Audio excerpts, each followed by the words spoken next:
Assalamualaikum warahmatullahi wabarakatuh. Perkenalkan, nama saya Bella Putri Adelia dari kelas B2 Manajemen semester 1 dengan NIM 145. Di sini saya dan teman-teman akan menjelaskan tentang materi Pancasila dari kelompok 1, yaitu Pancasila dalam Arus Sejarah Bangsa Indonesia. A. Konsep dan urgensi Pancasila dalam arus sejarah bangsa Indonesia. Konsep Pancasila. Konsep dan urgensi Pancasila dalam arus sejarah bangsa Indonesia adalah membimbing serta memberikan daya dan upaya kepada masyarakat, bangsa, dan negara untuk mewujudkan cita-cita dan tujuan nasional. Namun, jauh sebelum rumusan Pancasila disampaikan, cikal bakal munculnya 5 dasar negara Indonesia adalah lahirnya rasa nasionalisme pada setiap diri masyarakat Indonesia. Titik awal kelahiran Pancasila adalah pada 7 September 1944. Ketika Jepang memberikan janji kemerdekaan jika Indonesia membantu mereka memerangi Perang Pasifik. Kemudian, pada 1 Maret 1945, Jepang mengumumkan akan membentuk sebuah badan sebagai tindak lanjut dari janji Jepang kepada Indonesia. Pada 29 April 1945, Jepang kemudian membentuk BPUPKI yang diketuai oleh Dr. Rajiman Weddiodiningrat. PKI menggelar sidang pertama pada 29 sampai 1 Juni 1945 yang membahas mengenai rumusan dasar negara. Pengusul dasar negara salah satunya dari sidang BPUPKI adalah I.R. Soekarno yang digelar pada 1 Juni 1945. Usulan ini diterima dengan baik oleh para peserta sidang BPUPKI. Sebelum sidang berakhir, dibentuklah panitia kecil untuk merumuskan kembali Pancasila yang disebut sebagai Panitia 9. Panitia 9 kemudian menjadikan rumusan dasar negara sebagai pendahuluan atau pembukaan UUD 1945 yang dinamai Piagam Jakarta. Rumusan Piagam Jakarta disetujui pada tanggal 22 Juni 1945 setelah BPUPKI dibubarkan pada 7 Agustus 1945. Kemudian dibentuklah PPKI. PPKI menggelar sidang pertama pada 18 Agustus 1945 dengan hasil perumusan Pancasila sebagai berikut. 1. Ketuhanan Yang Maha Esa. 2. Kemanusiaan yang adil dan beradab. 3. Persatuan Indonesia. 4. Kerakyatan yang dipimpin oleh hikmat kebijaksanaan dalam permusyawaratan perwakilan.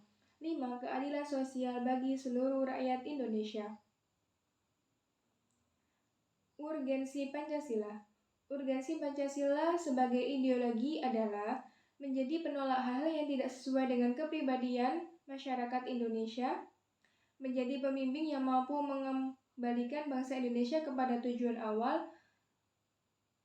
dan sementara itu urgensi Pancasila sebagai dasar negara adalah supaya para pejabat publik tidak hilang arah dalam menyelenggarakan negara, agar seluruh warga negara dapat berpartisipasi dalam proses pembangunan di berbagai kehidupan. Urgensi implementasi Pancasila sebagai dasar negara yaitu untuk memastikan para pejabat tidak korupsi, serta setiap warga negara menjadikan Pancasila sebagai nilai etika.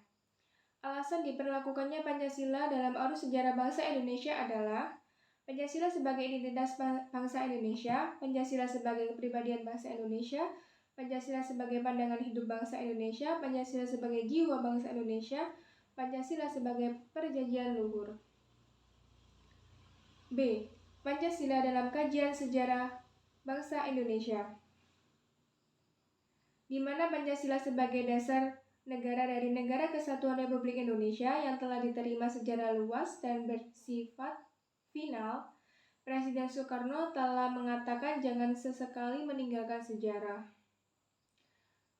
Arus sejarah memperlihatkan dengan nyata bahwa semua bangsa memerlukan konsepsi dan cita-cita. Sejarah bangsa Indonesia diantaranya yaitu sebagai berikut. 1. Era prakemerdekaan.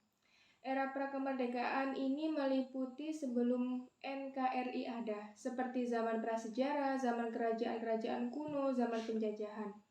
2. Era kemerdekaan. Era kemerdekaan ini muncul setelah zaman penjajahan bangsa Eropa di Indonesia. Berakhirnya penjajahan itu bukanlah kemerdekaan sesungguhnya, melainkan awal untuk menuju negara kesatuan dengan dasar negara Pancasila. 3. Era Orde Lama. Era Orde Lama ini adalah masa kepemimpinan Presiden Soekarno berjalan. Banyak sekali konflik kasus pemberontakan yang terjadi untuk menggantikan Pancasila sebagai dasar negara. Hingga puncaknya pada saat keluarlah dekrit Presiden. 4. Era Orde Baru. Setelah keluarnya dekret Presiden yang menggantikan posisi Soekarno dengan Soeharto, maka muncul Orde Baru dan muncullah konsep demokrasi Pancasila. 5. Era Reformasi dan sampai sekarang. Banyaknya para mahasiswa dan rakyat Indonesia yang berdemo membuat Soeharto melepaskan jabatannya sebagai presiden. Lalu lahirlah masa reformasi yang dimulai saat B.J. Habibie menjabat sebagai presiden. Pada masa ini implementasi nilai-nilai Pancasila dimulai sampai sekarang dengan rintangan dan tantangan yang berbeda karena perkembangan globalisasi yang semakin pesat. C. Menggali sumber historis, sosiologi, politis tentang Pancasila dalam kajian sejarah bangsa Indonesia. 1. Sumber historis Pancasila memiliki landasan historis yang kuat secara sejarah sejak zaman kerajaan. Unsur Pancasila sudah muncul dalam kehidupan bangsa kita. Agar nilai-nilai Pancasila selalu melekat dalam kehidupan bangsa Indonesia, maka nilai-nilai yang terkandung dalam Pancasila tersebut kemudian dirumuskan dan diselesaikan menjadi dasar negara. Sebagai sebuah dasar negara, Pancasila harus dijadikan acuan dalam bertingkah laku dalam kehidupan bermasyarakat, berbangsa, dan bernegara. Semua peraturan perundang-undangan yang ada juga tidak boleh bertentangan dengan nilai-nilai Pancasila. 2. Pancasila sebagai sumber sosiologis. Sosiologi dipahami sebagai ilmu tentang kehidupan antar manusia. Di dalamnya mengulas antara lain latar belakang, susunan dan pola kehidupan sosial dari berbagai golongan dan kelompok masyarakat. Di samping juga mengkaji masalah-masalah sosial, perubahan, dan pembaharuan dalam bermasyarakat. Sukanto menegaskan bahwa dalam perspektif sosiologi, suatu masyarakat pada suatu waktu dan tempat memiliki nilai-nilai yang tertentu. Melalui pendekatan sosiologis ini pula, Anda diharapkan dapat mengkaji struktur sosial, proses sosial, dan termasuk perubahan-perubahan sosial, dan masalah-masalah sosial yang patut disikapi secara arif dengan menggunakan standar nilai yang mengacu pada nilai-nilai Pancasila. Berbeda dengan bangsa lain, bangsa Indonesia mendasar pandangan hidupnya dalam bermasyarakat, berbangsa, dan bernegara pada suatu kultural yang dimiliki dan melekat pada bangsa itu sendiri. Nilai keanekaragaman dan kemasyarakatan yang termaktub dalam sila-sila Pancasila bukan hanya hasil konseptual seorang saja, melainkan juga hasil karya besar bangsa Indonesia sendiri yang diangkat dari nilai-nilai kultural yang dimiliki. D. Dinamika dan tantangan Pancasila dalam kajian sejarah bahasa Indonesia. 1. Argumen tentang dinamika Pancasila dalam sejarah bangsa. Dinamika Pancasila dalam sejarah bangsa Indonesia memperlihatkan adanya pasang surut dalam pemahaman dan pelaksanaan nilai-nilai Pancasila. Misalnya, pada masa pemerintahan Presiden Soekarno, terutama pada 1960-an, Nasakom lebih populer daripada Pancasila. Pada zaman pemerintahan Presiden Soeharto, Pancasila dijadikan pembenar kekuasaan melalui penataran P4, sehingga pasca turunnya Soeharto ada kalangan yang mengidentikan Pancasila dengan P4. Pada masa pemerintahan era reformasi, ada kecenderungan para penguasa tidak respek terhadap Pancasila seolah-olah Pancasila ditinggalkan. 2. Argumen tentang tantangan terhadap Pancasila dalam kehidupan. Berbangsa dan bernegara, salah satu tantangan terhadap Pancasila dalam kehidupan berbangsa dan bernegara adalah meletakkan nilai-nilai Pancasila tidak ada posisi sebenarnya sehingga nilai-nilai Pancasila menyimpang dari kenyataan hidup berbangsa dan bernegara. Salah satu contohnya, pengangkatan presiden seumur hidup oleh MPRS dalam TAP nomor 3 MPRS 1960 tentang pengangkatan Soekarno sebagai presiden seumur hidup. Hal tersebut bertentangan dengan pasal 7 Undang-Undang Dasar 1945 yang menyatakan bahwa presiden dan wakil presiden memangku jabatan selama 5 tahun. Sesudahnya dapat dipilih kembali. Pasal ini menunjukkan bahwa pengangkatan presiden seharusnya dilakukan secara periodik dan ada batas waktu 5 tahun. Esensi dan urgensi Pancasila dalam kajian sejarah bangsa Indonesia untuk masa depan.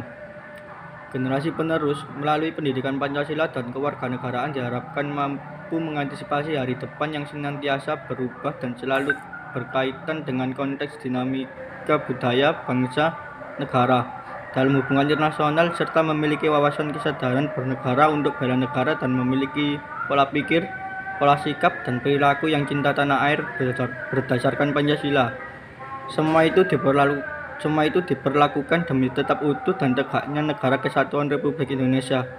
Tujuan utama pendidikan Pancasila dan kewarganegaraan adalah untuk menumbuhkan wawasan dan kesadaran bernegara, sikap serta perilaku yang cinta tanah air, wawasan Nusantara serta ketahanan nasional dalam diri negara Republik Indonesia.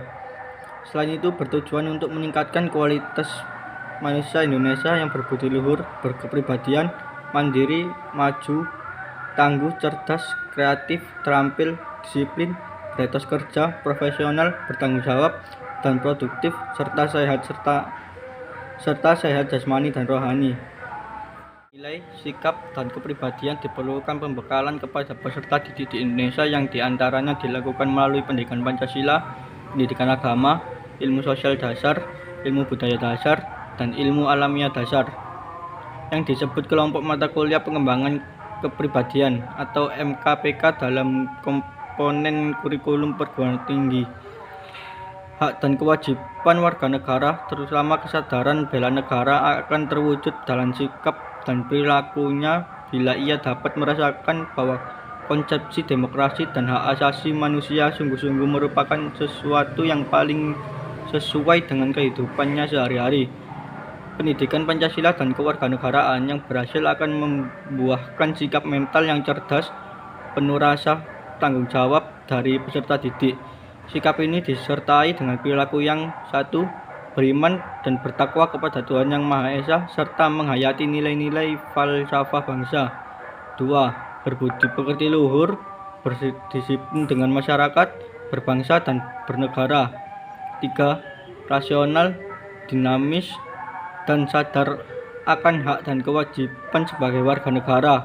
4. Bersifat profesional yang dijiwai oleh kesadaran bela negara. 5. Aktif memanfaatkan ilmu pengetahuan, teknologi, dan seni untuk kepentingan kemanusiaan, bangsa, dan negara. Izinkan saya melanjutkan materi F.